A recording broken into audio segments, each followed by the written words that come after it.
Tamania Jaffri, thank you so much for being with us on ITV Gold. I know you're joining us from Canada. How are you doing today? Thank you so much for having me here. I'm having a wonderful Monday here in Canada. Oh, this is so great to have you here because, you run a blog called The Urdu Mom, and it is absolutely popular, and it's very, very interesting because you talk about what we call cultural literacy and the importance of language learning.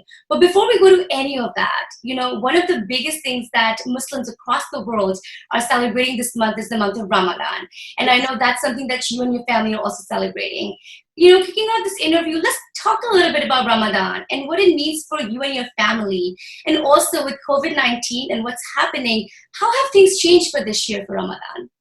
Oh, Ramadan is such a special time of the year that Muslim families are always looking forward to because it's the 30 days. It's the month of fasting, which is not just food and water, but it's also, being patient and showing good sort of qualities throughout the day. So it's really a test of your patience. And Muslim families look forward to it to the entire year because it sort of culminates to the festival of Eid, which is a huge celebration. This year, of course, things are so much more different with COVID-19. Ramadan is a huge community event where we gather at mosques, we share meals, and we gather together as a community. And this year, none of that could happen. So this year, it was, but I would say from our experience, it has been such a special Ramadan because it has allowed all of us to have different traditions of celebrating it at home with our family. And that is something that I've been trying to promote on my blog also, to encourage parents that, to recognize the challenges of COVID-19, but adapting our traditions and keeping the spirit of Ramadan. Let's talk a little bit more about that. What is the spirit of Ramadan? If I was to ask you to sort of describe it for our viewers watching, the kind of significant aspects of it and what it means for you specifically, that'd be really great. So the spirit of Ramadan is really empathy. It's sort of understanding what others around you feel. When you're hungry and, you haven't had water, it really makes you realize the struggles of humanity around the world. It's also submission to God because, this is keeping your fasts during Ramadan is one of the five pillars of Islam. So it's really sort of submitting yourself to God and following his command. So it's really, sort of submission of your body, of the needs of your body.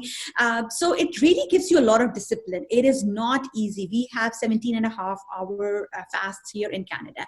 So it is definitely not easy keeping your fast, and it gives you a lot of discipline. It gives you a lot of introspection. You sort of really think about a lot of things. So that is really, I would say, the spirit of Ramadan. Every year it gives you an opportunity to sort of reflect on what you've been doing the entire year. But it's also a time of giving. At this time of Ramadan for Muslims, whatever you give in charity, the rewards are multifold. So this is really a time for giving out into the community, for thinking of those people who are not as lucky as you are. And then for me, coming down to our house, as a parent, these are the values that I want to pass on to my children. And that was the reason I started my blog also, because growing up in Pakistan, this spirit of Ramadan was everywhere. Our parents didn't need to create this sort of, feel. They did not need to put up these Ramadan banners. They didn't really need to do all of that. It was sort of happening in the community around us.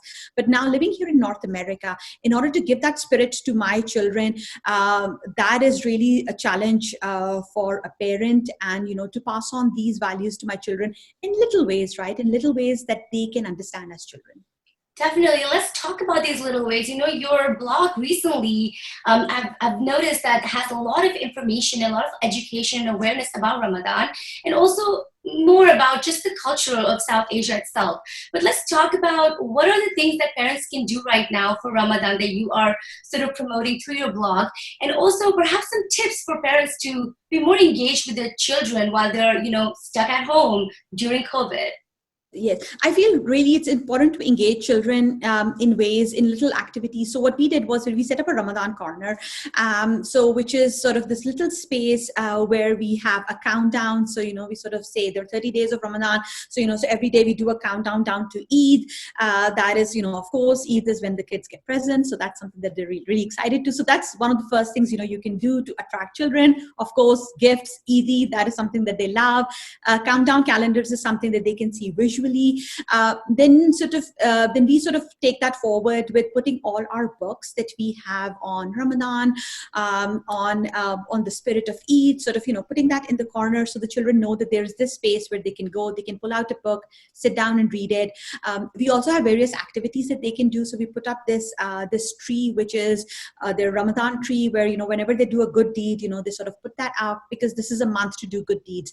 And it's so important to tell children that good deeds are really, like, they don't have to be like big actions, right? They start with good intentions, and they're really small steps. So they're as simple as helping your parents in the house, helping a neighbor, writing a lovely note to someone, reaching out to someone who might be feeling lonely at this time. So sort of telling the children to pile up their good deeds during this month. So that is something that I talked about on my blog. I also try to share free resources for parents so that they realize that this is not something that is sort of either expensive or too time consuming. I try to share resources for parents there where it becomes accessible and easy for them. Right. And in terms of the resources and activities, let's talk about what can you do with your kid during Ramadan. I know there are some really interesting 3D cards that you were promoting and you had made with your daughter, but there is also these Urdu stories you do on your blog. There's a bunch of things that you're doing continuously, especially this month. Let's talk about what we can do and what you can share with our viewers to try, perhaps. Yeah, so it's as you said, right, it's about engaging the children in different activities, especially now during this time of COVID-19, that the children are at home with the parents. So little activities which sort of underline the spirit of the month, which is like we made these 3D mosques, which were adorable for the kids, right? They actually put their little animals in them. They're in our Ramadan corner there. We also started making some Eid cards. So this is a year that we will not be able to meet. This year Eid will be very, very different, and Ramadan is really that countdown to Eid, that ultimate celebration at the end of this month of fasting. And so we started making Eid cards, and I have actually some of them. So we started making these pop-up Eid cards. This is a mosque that we made. So it was such a lovely way to engage the children and for them to realize that these are cards that we can actually just pop in the mail for our friends and family. And these are cards that I made with my daughter, and we put a family picture there, so that they realize that Eid is coming up, and while this year we cannot build up the anticipation in the ways that we had done the year before, this year we can make these Eid cards, and we can mail them out to our friends and family so that they get that in the mail. So we still sort of connected with them, not physically, but sort of we're still part of a community. During this last week of Ramadan, we've also been making these Eid cookies. So I'll just show some of them to you. So there's a mosque, there is a camel. And that is so interesting. And my daughter, she's 9 now, so she's been decorating all of these. My son, who is 5, has been eating all of them, but she has been decorating them. So sort of now we're making these. So before the month of Ramadan started, we made these care packages for Ramadan, which we dropped at the doorsteps for all our neighbors. And now something that I would encourage parents to do is that they can make Eid cards with their children. They can make these Eid cookies with their children. They can leave it at the doorsteps of their neighbors, of their friends. For people who are outside of the city, they can mail it out to them. So in a way that we're still practicing social distancing, but we are taking forward that spirit of Ramadan. I also tell all parents that don't just limit it to the Muslim or the South Asian community. We share the spirit of Ramadan with all our neighbors. So one of the traditions of Ramadan is sharing a meal with your friends and family. So this year, what we did was, we cooked and we sort of shared it with our friends, but we also did that with our neighbors.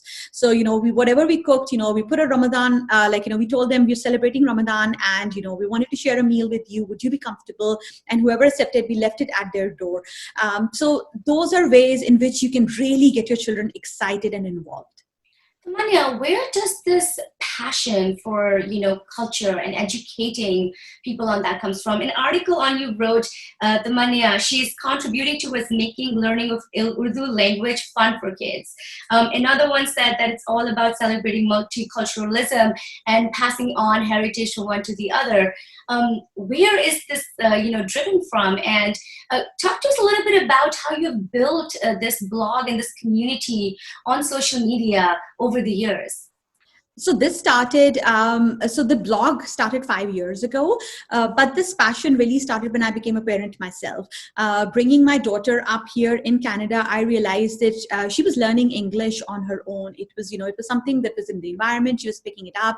And I realized that, I had to make Urdu interesting and engaging for her. So I started sort of, looking for resources. And this is like 9 years ago. And thankfully now there are just more resources. 9 years ago, there weren't just not as many resources. So I just thought that I will collect these resources for my daughter. And then people started commenting, oh, your daughter speaks such nice Urdu, living here in Canada. And they started asking me tips. And I started organizing an Urdu story time here with my family and friends here in Calgary. That became really popular. We used to get together every month, just talk in Urdu and, talk about our traditions and do poems and stories. However, there was a physical sort of a restraint on that. How many people can you get in a room? So then I started my blog, and the purpose of the blog was to pass on language and culture to children in loving ways. It sort of started as a parent myself. I saw the need, and it was lovely to connect with this community of other parents who sort of share this need, that they want to pass on language and culture. We realized that we're bringing our children up in North America, so it'll be slightly different. As I talked about on my blog today, that as a child, we used to have mithai on Eid, but my children now want to have cookies, right? So those are small adaptations that you have to make to keep them excited and engaged. So yes, I probably would love a mithai, but for my children, let's make cookies, right? So like as long as the spirit is there, we're able to pass on the language and culture to them in loving ways. How does your daughter react to a lot of the activities you do? I know you engage with her a lot on social media. The Urdu story times are done with her as well. How is she reacting?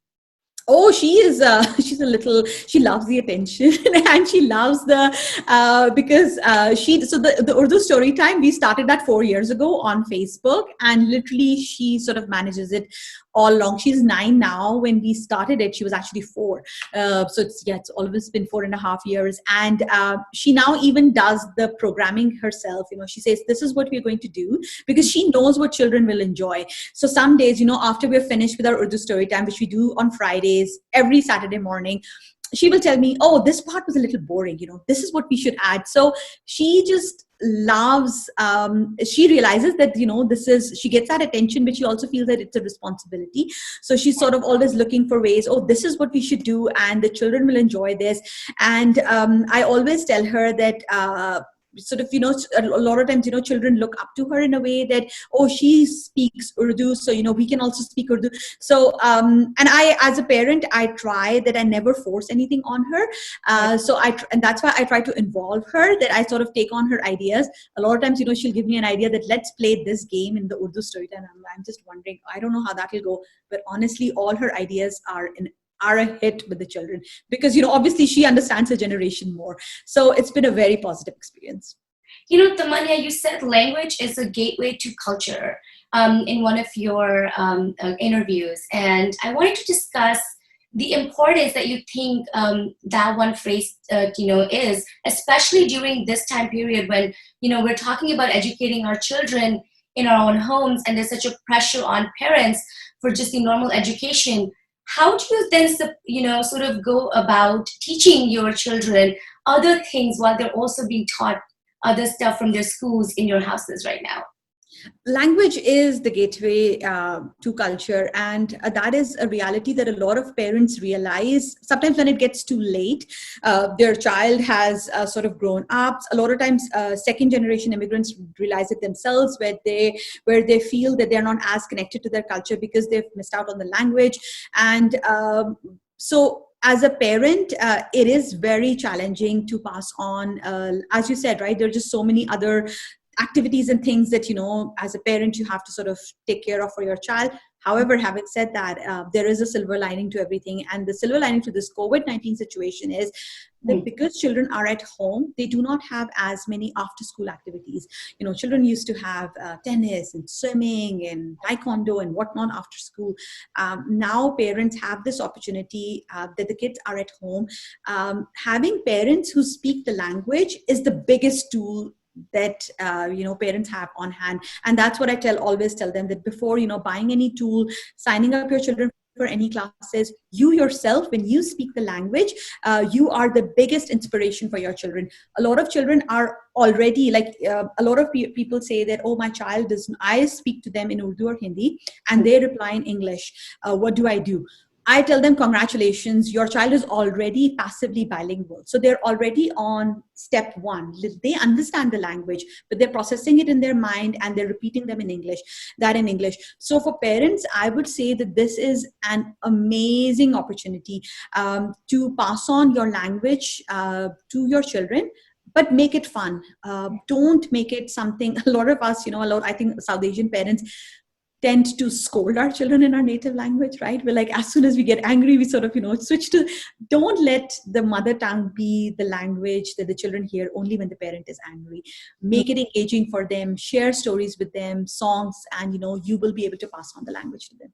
Tamania, what resources are there on your own blog and other social media networks that parents can perhaps, look at and sort of get some of those information from? So on my blog, there is urdumom.com/Urdu.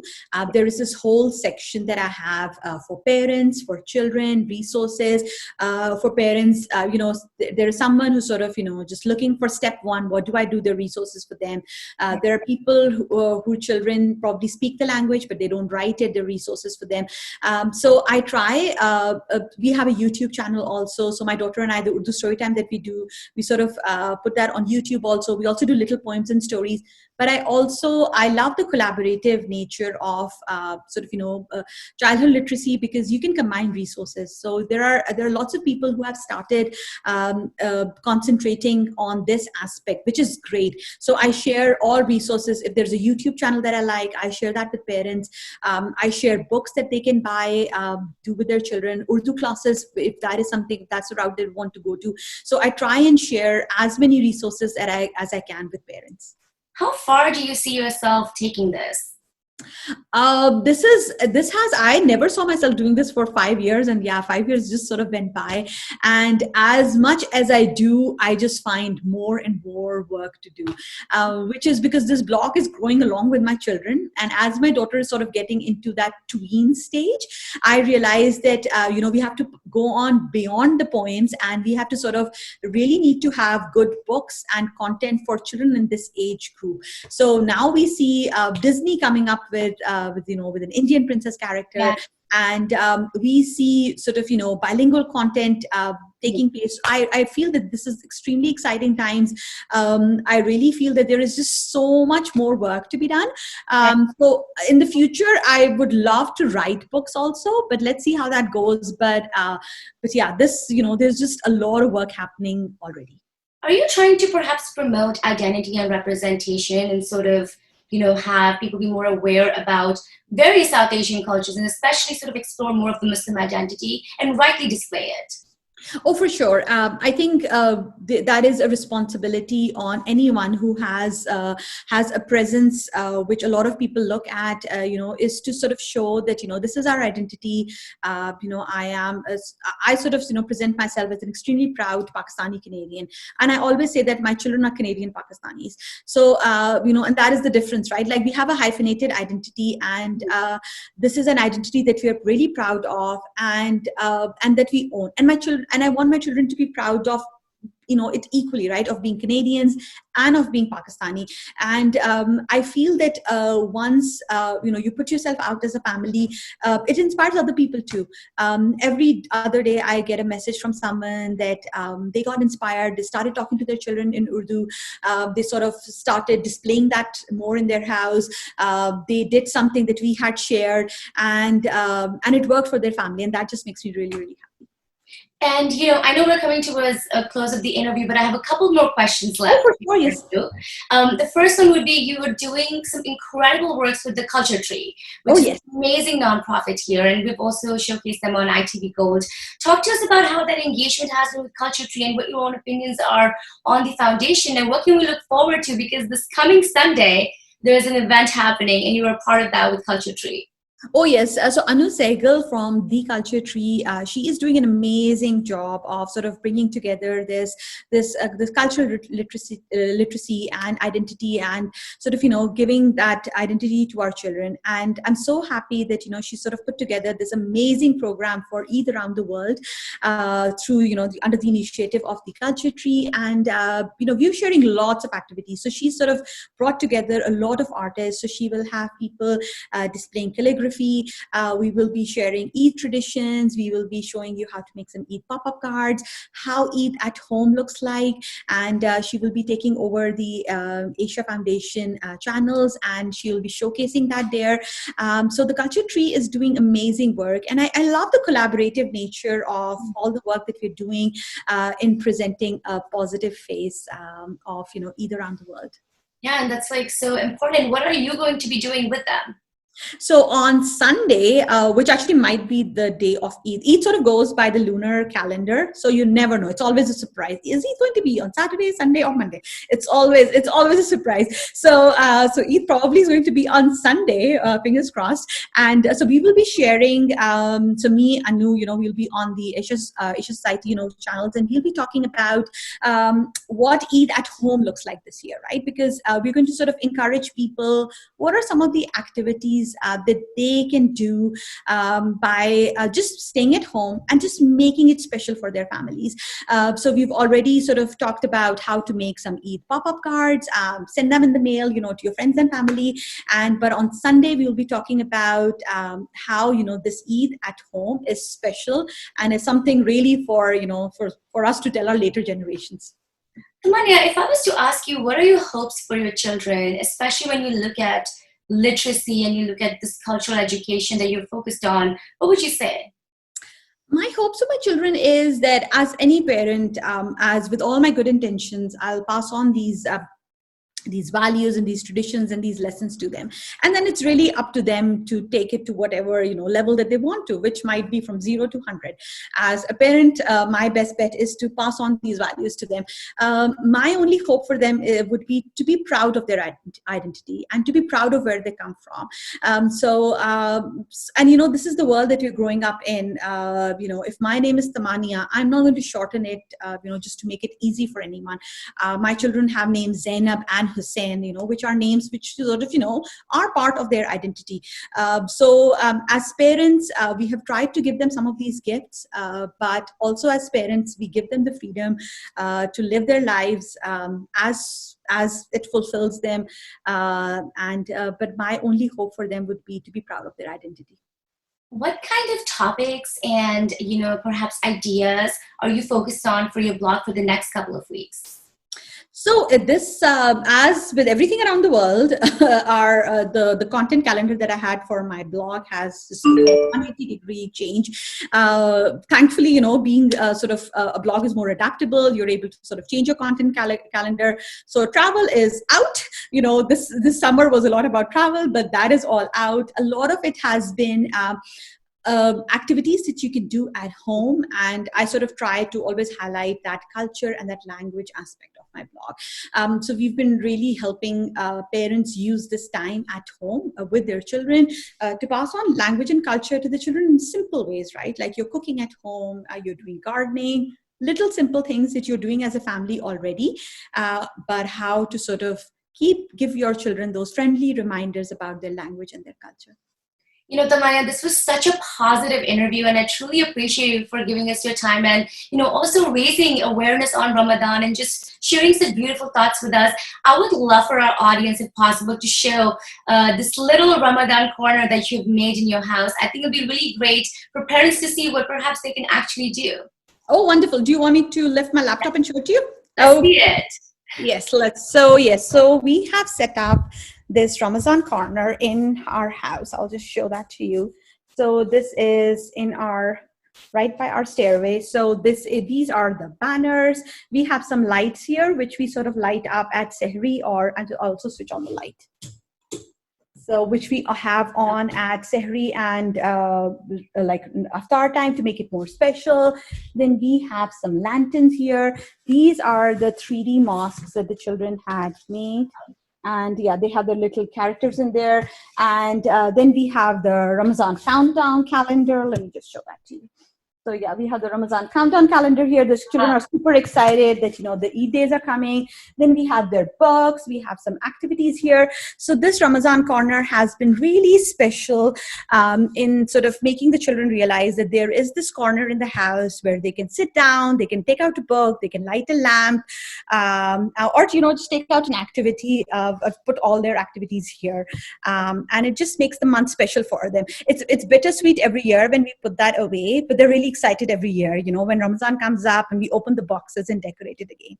That's such a good advice for parents, and I absolutely love that corner. It's absolutely beautiful. Tamania, just while you're standing there, I would love for you to give one last message to our audience. It was so wonderful having you on ITV Gold. Thank you so much. My message to all parents would be that be proud of your identity, own it. Our children are really watching us for inspiration. A lot of times it might not seem so, but they're really watching for our own cues. So yeah, take out your jhumkas, wear them, wear your kurtas, be proud of your identity.